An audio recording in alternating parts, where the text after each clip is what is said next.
Good morning. आज हम transportation के बारे में पढ़ेंगे। Transportation in human beings. हमारी बॉडी में ब्लड सब्सटेंसेस को ट्रांसपोर्ट करता है। ब्लड एक फ्लूइड कनेक्टिव टिश्यू है। ब्लड का जो फ्लूइड मीडियम है वो प्लाज्मा कहलाता है, जिसके अंदर सेल्स सस्पेंडेड होती हैं। सेल्स कौन सी? RBC, WBC and blood platelets. Plasma transport food, carbon dioxide, nitrogenous waste in dissolve form. Oxygen वो रेड ब्लड सेल्स के थ्रू ट्रांसपोर्ट होती है, क्योंकि रेड ब्लड सेल्स में हीमोग्लोबिन है, रेड कलर पिगमेंट, जो इम्पार्ट करता है रेड कलर टू आरबीसीज, और उसकी एफिनिटी ऑक्सीजन से ज़्यादा होती है। तो ब्लड को पूरी बॉडी में ट्रांसपोर्ट करने के लिए पंपिंग ऑर्गन होता है जो पुश करता है ब्लड को अराउंड द बॉडी। एक नेटवर्क है ट्यूब्स का to reach all the tissues, और एक सिस्टम है in place to ensure that this network can be repaired if damaged. ये हार्ट हमारा पंपिंग ऑर्गन है। ये इतना बड़ा होता है, जितना आप मुट्ठी बंद करेंगे, जितना साइज आपकी मुट्ठी का होगा उतना हार्ट का होगा। हमारे हार्ट में अलग अलग चैम्बर्स होते हैं, 4 चैम्बर्स हैं, जो कार्बन डाइऑक्साइड रिच ब्लड को ऑक्सीजन रिच ब्लड से मिक्सिंग से रोकता है। कार्बन डाइऑक्साइड जो है उसको लंग्स तक जाना है ब्लड के थ्रू, ताकि कार्बन डाइऑक्साइड रिमूव हो जाए, ऑक्सीजन ब्लड में आ जाए, और वो oxygen rich blood left atrium से एंटर होता है हार्ट में। तो यहाँ पे आप 4 चैम्बर्स देख रहे हो। यहाँ पे आपको ये 2 वेना कावा दिखेंगी, एक वेना सुपीरियर वेना कावा, एक inferior vena cava.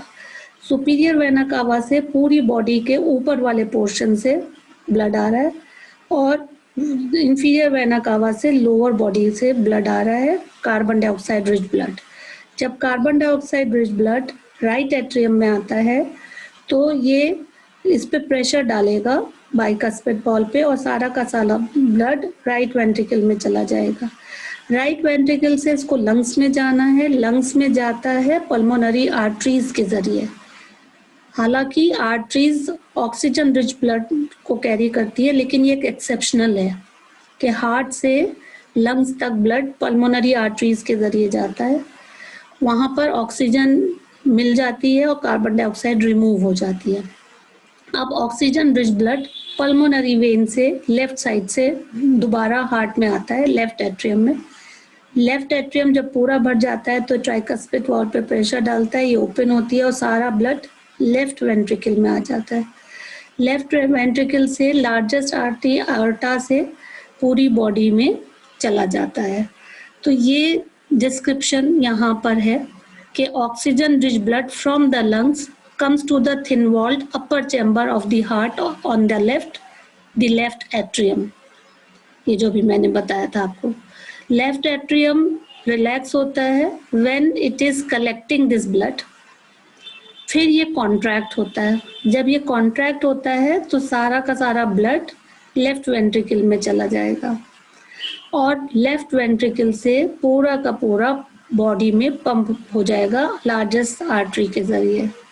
Deoxygenated blood जो है वो राइट साइड में आता है वेना कावा के through, superior vena cava, inferior vena cava. वहाँ से वो लंग्स में जाएगा फॉर ऑक्सीजनेशन, लंग्स में पल्मोनरी आर्टरी लेके जाती है, फिर वापस हार्ट में आएगा पल्मोनरी वेन से लेफ्ट साइड में। और जो वेल्व्स होती हैं वो बैक फ्लो ऑफ ब्लड को रोकती हैं। तो ऑक्सीजन, जैसे मैंने बताया कि enters the blood in the lungs, ये जो ऑक्सीजन रिच ब्लड होती है वो एंटर होती है। फिर the separation of the right side and the left side of the heart is useful to keep oxygenated and deoxygenated blood from mixing. ये जो सेपरेशन है ये एनर्जी को बचाता है, तो ये यूजफुल होता है in animals that have high energy needs such as birds and mammals, जिनको कॉन्स्टेंटली एनर्जी की नीड होती है to maintain their body temperature. कुछ एनिमल्स जिनको एनर्जी की बहुत ज़्यादा ज़रूरत नहीं होती, उनका जो बॉडी टेम्परेचर रेगुलेट करने में, उनका बॉडी टेम्परेचर डिपेंड करता है एनवायरनमेंट के टेम्परेचर से। जैसे कि एम्फीबियंस हैं, रेप्टाइल्स हैं, उनमें 3 चैम्बर्ड हार्ट होता है, तो ये कुछ मिक्सिंग टॉलरेट कर सकते हैं ऑक्सीजनेटेड ब्लड की एंड डीऑक्सीजनेटेड ब्लड की। फिश को अगर हम देखें, फिश में 2 चैम्बर्स होते हैं हार्ट में। ब्लड जो है पंप होता है गिल्स में, जहाँ पर ऑक्सीजन मिल जाती है उनको, और फिर पूरी बॉडी में वो ब्लड चला जाता है। तो ब्लड एक ही बार जा रहा है हार्ट में, एक साइकिल में फिश के अंदर। और on the other hand it goes through the heart twice during each cycle in other vertebrates जैसे ह्यूमन बींग्स। तो ह्यूमन बींग्स में 2 बार ब्लड आ रहा है और दूसरे वर्टिब्रेट्स में इसको बोलते हैं डबल सर्कुलेशन। यहाँ पे आप देखिएगा, ये वेना कावा 2 होती हैं, सुपीरियर इन्फीरियर, यहाँ से राइट एट्रियम में, राइट एट्रियम से राइट वेंट्रिकल में, राइट वेंट्रिकल से पल्मोनरी आर्टरी से लंग्स में, ये लंग्स कैपिलरीज देख रहे हैं, फिर पल्मोनरी वेन से लेफ्ट साइड में आएगा हार्ट के, फिर ये लेफ्ट एट्रियम है, ये वेंट्रिकल है, फिर वेंट्रिकल से ऑर्टा से पूरी बॉडी में चला जाएगा। ये कैपिलरीज दिखाई गई हैं in body organs apart from the lungs. जो ब्लड वेसल्स हैं वो मैंने बताया आपको, आर्टरीज, वेन्स, कैपिलरीज। आर्टरीज जो होती हैं वो कैरी करती हैं ऑक्सीजन रिच ब्लड और from heart to various organs of the body. Blood emerges from the heart under high pressure. इसकी वजह से आर्टरीज की थिक वॉल्स होती हैं, इलास्टिक वॉल्स होती हैं। वेन्स कलेक्ट करता है ब्लड को from different organs and bring it back to the heart, so they don't need thick walls because the blood is no longer under pressure. Instead, they have valves that ensure that the blood flows only in one direction. Backflow को वो रोक देता है। On reaching an organ or tissue, the arteries divide into smaller and smaller vessels to bring the blood in contact with all the individual cells, ताकि blood individual cells के contact में आ जाए। तो ये जो smallest vessels होती हैं, इनमें भी वॉल्स होती है जो 1 सेल थिक होती है, इनको स्मॉलर वेसल्स को बोल रहे हैं कैपिलरीज। यहाँ पर एक्सचेंज ऑफ मटेरियल हो रहा है between blood and the surrounding sales इस थिन वॉल के जरिए जो 1 सेल थिक है। कैपिलरीज ज्वाइन करके वेन्स बनाएंगी और that convey the blood away from the organs और टिश्यू। क्या होगा अगर हमारे सिस्टम की ट्यूब्स में कोई लीकेज डेवलप हो जाए? ऐसी situation when we injured and start bleeding, तो वो खून बहता चला जाएगा अगर ब्लड प्लेटलेट्स हमारी बॉडी में ना होती। Naturally the loss of blood from the system has to be minimized. In addition, leakage would lead to loss of pressure which would reduce the efficiency of pumping system. अगर leakage होगा तो pressure कम हो जाएगा, जिससे pumping system की efficiency पे फर्क पड़ेगा। इसको अवॉइड करने के लिए हमने बताया कि ब्लड में ब्लड प्लेटलेट्स होती हैं which circulate around the body and plug these leakage by helping to clot the blood. इस लीकेज को कैसे रोकती है? क्लॉटिंग से, ताकि ब्लड बहना रुक जाए। ये नेचुरल सिस्टम है। तो ब्लड प्लेटलेट्स का फंक्शन है formation of clots. Next, lymph, ये दूसरा फ्लूइड है, कलरलेस फ्लूइड है, ये भी ट्रांसपोर्टेशन में इन्वॉल्व है। ये इसकी वॉल्स पे, जो कैपिलरीज की वॉल्स हैं, उस पे पोर्स होते हैं। तो सारा का सारा जो ब्लड है एक्सेप्ट आरबीसी, तो कुछ amount of plasma, proteins, blood cells वो इंटरसेलुलर स्पेसेस में आ जाती हैं, और वो जो आ रही हैं उस फ्लूइड को अब लिम्फ बोल रहे हैं। ये प्लाज्मा के जैसा है बट कलरलेस है और इसमें कम प्रोटीन्स हैं।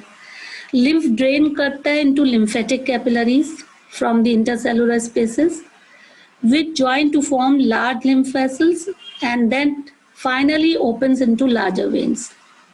Lymph carries digested and absorbed fat from intestine and drains excess fluid from extracellular space back into the blood. फिर सारा एक्सचेंज करके वो दोबारा से ब्लड में आ जाता है. अब transportation in plants. For plants, soil is the nearest and richest source for raw materials like nitrogen, phosphorus and other minerals.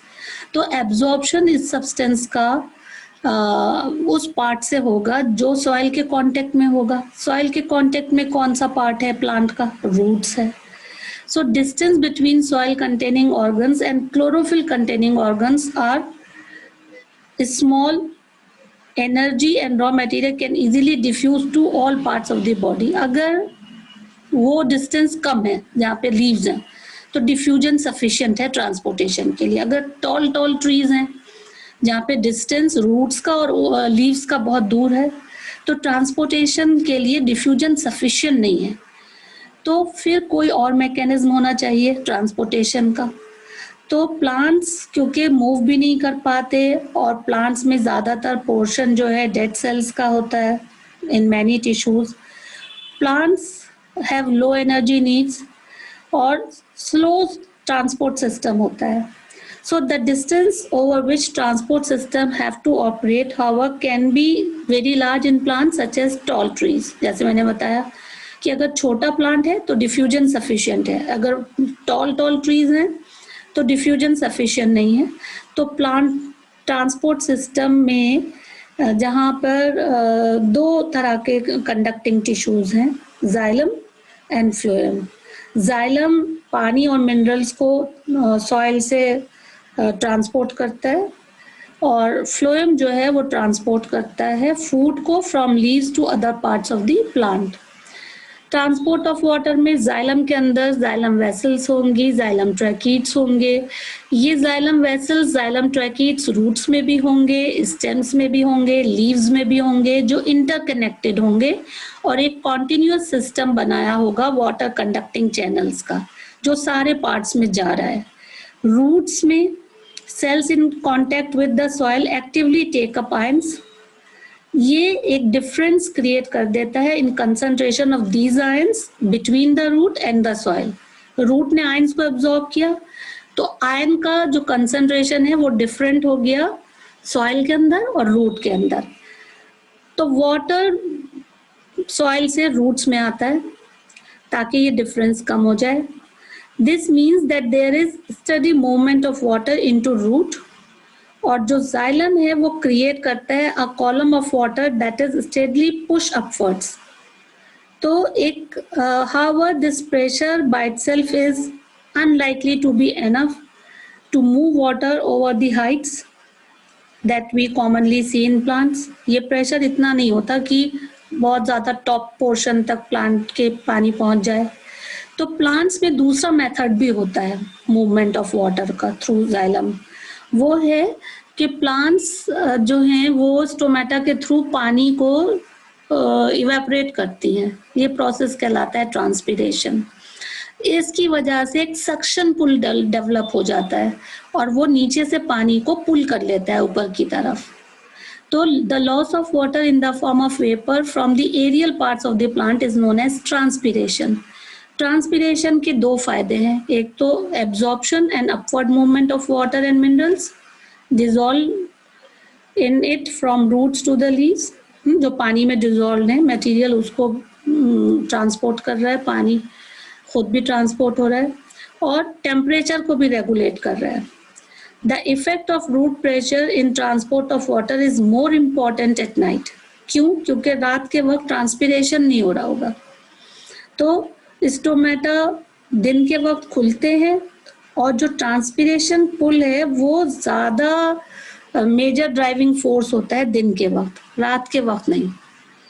Transport of food जो कहलाता है वो कहलाता है ट्रांसलोकेशन और फ्लोएम रिस्पॉन्सिबल होता है ट्रांसलोकेशन के लिए. तो जो फोटोसिंथेसिस में लीव्स में जो प्रोडक्ट बने उसमें फ्लोएम ट्रांसपोर्ट करेगा. तो phloem transports amino acids and other substances और ये उन ऑर्गन तक जाएंगे जहाँ फूड स्टोर हो जाए। फूड कहाँ स्टोर हो सकता है? फूड स्टोर होता है रूट्स में, फ्रूट्स में, सीड्स में, और ग्रोइंग ऑर्गन्स में। जो ट्रांसलोकेशन ऑफ फूड है और जो दूसरे सब्सटेंसेस हैं वो किस में फ्लोएम के पास सीव ट्यूब्स होती हैं, कॉम्पेनियन सेल्स होती हैं। तो सीव ट्यूब्स अपवर्ड मूवमेंट में, कॉम्पेनियन सेल्स साइड वे जो मूवमेंट होता है उसमें मदद करती हैं। सो लाइक ट्रांसपोर्ट इन जाइलम, जाइलम ट्रांसपोर्ट जो होता है वो लार्जली एक्सप्लेन कर सकते हैं हम फिजिकल फोर्सेस से, बट ट्रांसलोकेशन जो है उसमें एनर्जी भी एब्जॉर्ब हो रही है। ये काम करने के लिए फ्लोएम को एनर्जी चाहिए। जैसे कुछ मटेरियल्स होते हैं जैसे सुक्रोज, वो ट्रांसपोर्ट हो रहा है फ्लोएम के जरिए और वो एनर्जी एब्जॉर्ब करके फ्लोएम काम कर रहा है। एनर्जी किस फॉर्म में? एटीपी के। इससे ऑस्मोटिक प्रेशर इंक्रीज हो जाता है टिश्यूज का। पानी आसपास की सेल से उस वाली सेल में आ जाता है। So the pressure moves the material in the phloem to tissues which have less pressure. So this allow the phloem to move material according to the plant's need. जैसे स्प्रिंग में sugar stored है root में और stems में, और वो transport होगी buds में जिसको एनर्जी की ज़रूरत है ग्रो करने के लिए। तो ये ट्रांसपोर्टेशन सिस्टम हमने पढ़ा ह्यूमन बींग्स का as well as transportation in plants.